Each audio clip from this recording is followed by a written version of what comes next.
Most advice assumes you are equals. On a horizontal plane, you can push back or withdraw with equal freedom of movement. But if they control your KPIs or sit above you, the relationship is vertical. The geometry changes completely. Try to use horizontal tactics here, and they turn against you. Pushing back gets you labeled difficult. Going to human resources paints you as a troublemaker. You are trapped in a structure that punishes standard resolution. This dynamic carries a heavy cost.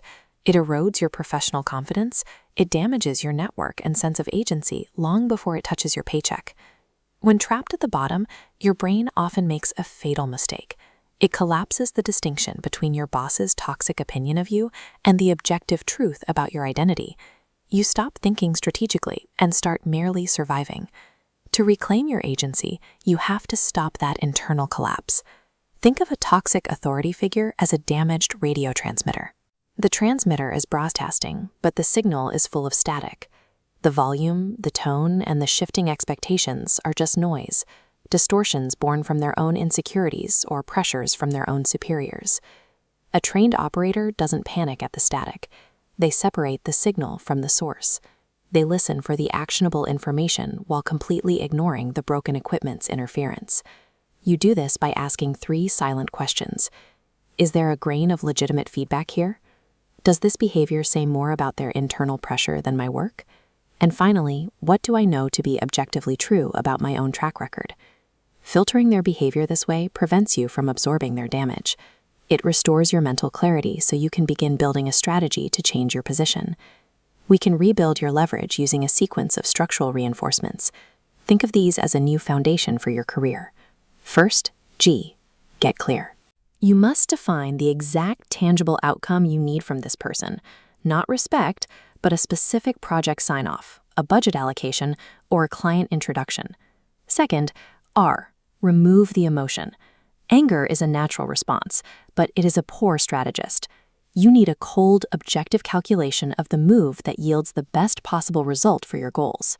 Third, O, own the narrative.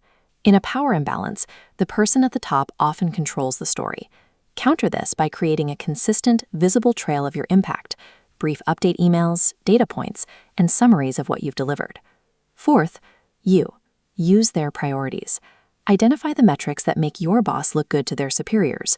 Position your work as the direct solution to their most pressing problem. When you become useful to their agenda, the relationship changes.